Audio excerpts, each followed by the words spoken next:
the lit. You know, it don't matter if he turns like a barge now because he's at the back post. He's leaped above everyone and he's headed it in the top corner. Fair play to him. It was a last throw of the dice. Lamans has come up. They've thrown everything at Tottenham and it's a long corner to the far post. And he's just unmarked. He leaps and just knocks it into the top corner. 2-2. Looks like it's game over. He's scoring against Spurs, doesn't he? 5 in his last 5 games against them. Just how impressed have you been with him since he signed for Man United, Peter? Listen, I've been impressed with him for a number of years now. I think him at Brentford, he's a killer. He's a danger. He's sharp with his touches. I thought today he was playing right in front of us here. And he's so sharp. And I think when he gets a chance, invariably finishes. He's cold in front of goal.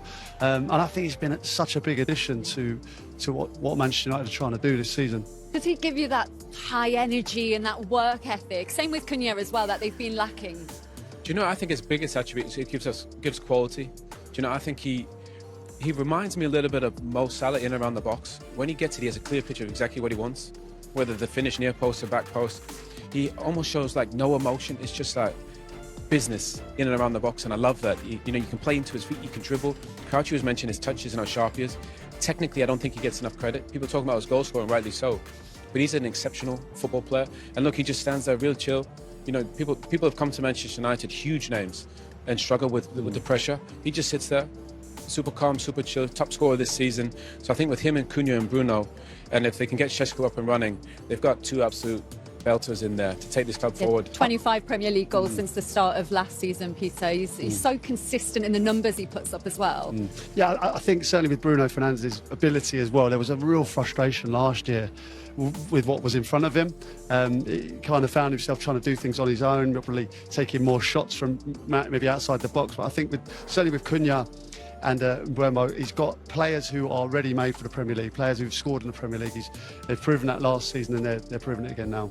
Guys, we've got a massive game to look forward to tomorrow as well. Manchester City against Liverpool. It is the late afternoon kickoff, and given the way Arsenal have started this season, this is just huge for both of these sides, isn't it?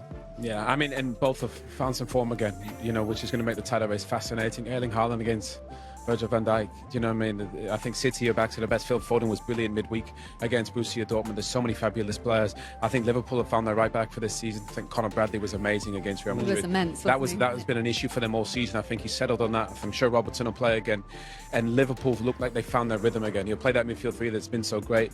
And I think Florian Wirtz will probably get some space, more space in a game like against Manchester City. They're going to attack and he can get on the half turn. So should be fascinating, and somebody's got to keep up with Arsenal, you know, and find a way to win that game. Who is the most likely to push Arsenal for that title? Oh yeah, put me on the spot there. I think Manchester City and Liverpool, without doubt, will be the teams. You know, the outcome of tomorrow will be massive. What I'm glad about is obviously they had their inconsistencies this season. They look like they're clicking into gear at the right time. That was a massive win against Real Madrid. I think that'll give them a hell of a lot of confidence.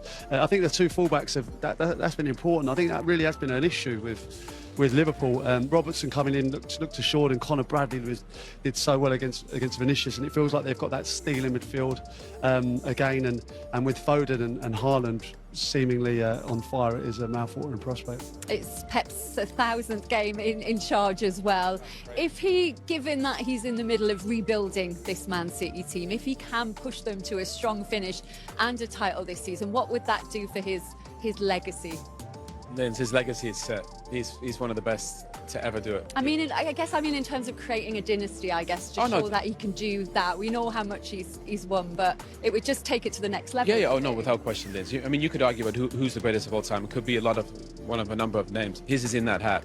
I think he's the ultimate innovator, which I think is his greatest attribute. You know, you think about the false nine or the ball-playing goalkeeper, or he went from those inverted fullbacks to then 4 centre-backs, you know, and finding ways to win the Champions League. And this season, he's gone from a ball-playing goalkeeper to a functional one in Donnarumma. And I think that's his greatest attribute. He plays brilliant football when he can, but he adapts to what his current players have. And he'll go to Anfield and then adapt. I think in the last 2 games, they had less possession than the opposition, but finding a way to win. And that's why it makes it so fascinating. He's got his finger on the pulse better than anybody in this game. And Haaland, 13 goals in 10 Premier League games. It's gone that well, Peter, even broke out the robot. Still said you did it better though. Yeah, I'm not sure about that. I quite liked his one. Yeah, listen, it's just nice to still be in the conversation. People doing the celebration, that's great to see. He's an absolute machine. You know, what he's achieving there, the numbers he's posting are nothing short of remarkable. And, you know, if he stays at the length of the contract that he's signed, then you'd seemingly think that all records will be smashed. I remember, you know, when a 1 in 2 striker was a good striker, and he's just making a mockery of the numbers. Yeah, he looks unstoppable at the moment, doesn't he? Some news as well coming out is that Rob Edwards very much looks like he's on his way to Wolves. They're in action later against Chelsea. How do you look at that appointment and the challenge ahead for him? Nice easy start, Chelsea. Yeah. I mean, look, it's a big ask, but I think he gets the league. I think he had a huge impact, obviously, at Luton, but this is a completely different job, and they're under pressure. He needs to find a way to get results. Obviously, it's difficult, I think, when you're down there and confidence is low. One thing you would say is he's got a couple of Brazilian internationals that play for him, so that helps probably in a relegation battle. He'll probably want to play a little bit more football. Ruben, I'm going to look at it from a different perspective for a coach on the bench on the 87th minute when your player pulls up injured and you haven't got any subs on the bench or you've used them all. What goes through your mind? Well, it's happened in the game. It was a little bit frustration because you know that you are going to struggle in the final minutes. Really concerned about Ben because he's really important for us. So it's a mixed feeling. You are worried about the game, but also thinking that it could be something. It's not a good feeling. But in the end, we managed to score. It was good for us. The men's coming down Schmeichel style, but it was Ligt that came back with the goal. Is that then a point saved rather than 2 points dropped? How do you view the result? If you look at the game, I think we dropped 2 points here. It was there to take the 3 points. We lack a little bit the quality that we should have to kill the game.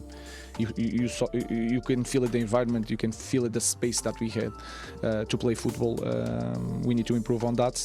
But then, if you look just the end, with everything that happened with the...